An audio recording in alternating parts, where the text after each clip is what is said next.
Muli po ay isang magandang araw sa ating lahat. Tayo po ay narito muli upang tayo ay mag-aral ng salita ng Diyos, magbulay-bulay sa ating mga sarili. Ako ho ay may ipakikita sa inyo na larawan at tingnan po ninyo ito. Ano po ang kalagayan ng mga bagay na ating iniingatan sa daigdig na ito at mga bagay na ating minimithi at pinagpupundaran sa buhay. Sa isang iglap, sa pamagitan ng anumang sakuna ay pwede pong mangyari ang mga bagay na ito. Ang mga bagay na ito ay nakasulat sa banal na kasulatan at atin hong titingnan ngayon at atin hong pag-aaralan ang tungkol po sa Mateo 24. Atin hong Kapit ang mga alagad at itinuro sa kanya ang mga gusali ng templo. Sinabi niya sa kanila, Nakikita ba ninyo ang mga gusaling yan?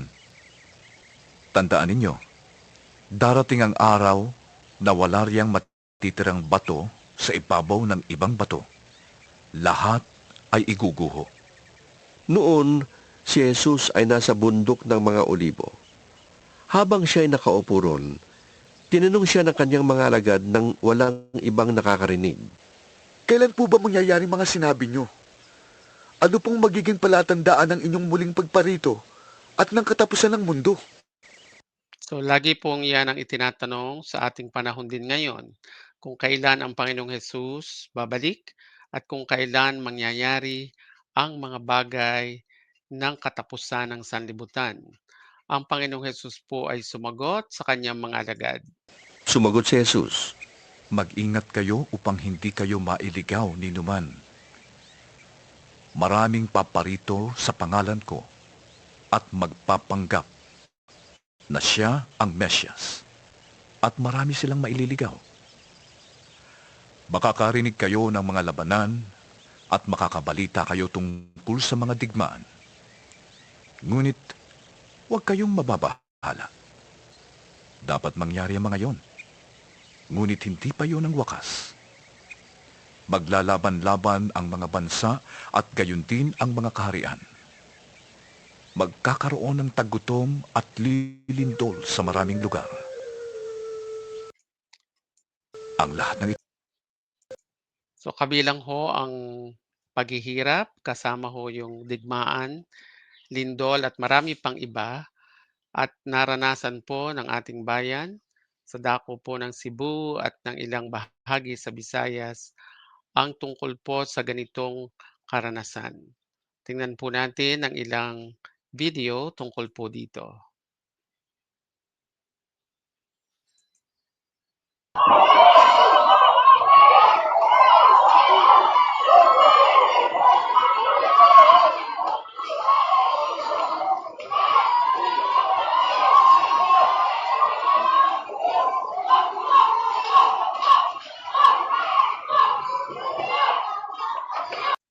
Makikita ho natin ang nakakagulat na pangyayari. Ang lahat ng tao ho ay hindi handa. Ito ho ay naganap halos 10:00 ng gabi. Maaaring ang iba ay natutulog na, nais ng magpahinga sa maghapon nilang ginagawa. Ang iba naman ay may iba pang activities katulad ng mga taong ito na karaniwan na nilang ginagawa. Maaaring kumakain sila sa mga karinderya, restaurant, nag-uusap ng normal na mga usapan sa kanilang mga kaibigan. Pero hindi po nila alam na darating ang malakas na lindol na ito. Isa pa po ang ating titingnan. Oh my God, careful, careful, nakasamad. Careful.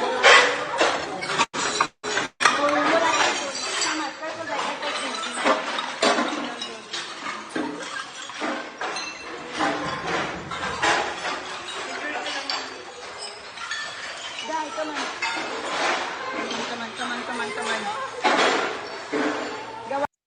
Yan naman po ay isa sa hotel doon sa Cebu at makikita ho natin na kahit na ho ang mga pinakamatibay na istruktura ay pwedeng iguho sa isang saglit sa pamagitan po ng natural disaster o sa pamagitan ng lindol. Ano po ang ibig sabihin at mensahe nito sa ating mga buhay? Ang message ho nito sa buhay natin, kahit ho sa anong pag-iingat natin o kaparaanan, ang mga bagay na iniingatan natin, ating mga tahanan, ang ating mga sasakyan, ang ating mga naipundar, maging ang mga lugar kung saan tayo nagkakaroon ng kasiyahan, nagkakaroon tayo ng kaunting relaxation ay pwedeng mangyari sa isang iglap lamang ang lahat ng mga bagay na ito.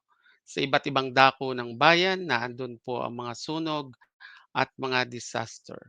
Ano ang implication nito sa ating mga buhay? Muli at muli Ito'y pasimula pa sinasabi ho lamang ng Biblia. ng mga paghihirap tulad ng isang nanganganak.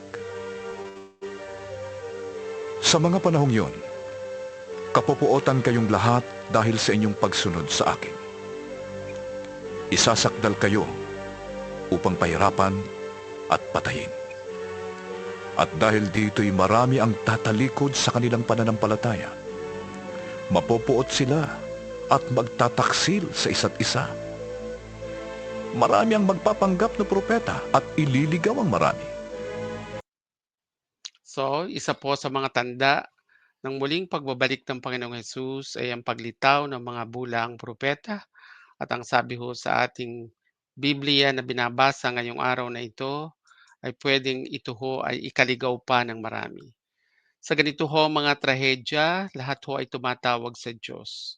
Pero atin ho siguraduhin na tayo ay tumatawag sa tunay na Diyos na Espiritu, na siyang Espiritu at katotohanan na lumalang ng langit at lupa.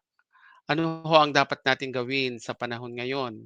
Dapat ho atin hong i-review, magkaroon tayo ng reflection sa atin hong mga sarili. Walang magliligtas ng ating buhay at maging ng ating kaluluwa kung hindi ang Panginoong Hesus na namatay doon sa krus, nabuhay na maguli. Lahat ho tayo ay may relihiyon at walang relihiyon na nagtuturo ng masama.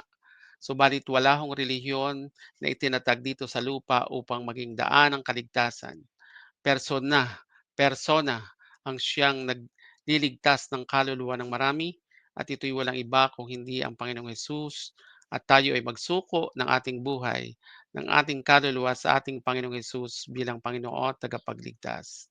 Sinabi ni Jesus sa John 14:6, "Ako ang daan, ang katotohanan at ang buhay, at walang sino mang makaparoroon sa Ama kung hindi sa pamamagitan ko." Yan ang sabi ng ating Panginoong Hesus. Isuko natin ang ating sarili sa Panginoon at magkaroon tayo ng pagsisisi sa ating mga kamaliang nagawa dito sa lupa. Pagpalain ho tayo ng Diyos. Marami pong salamat sa inyong pakikinig ngayong araw na ito. God bless you all.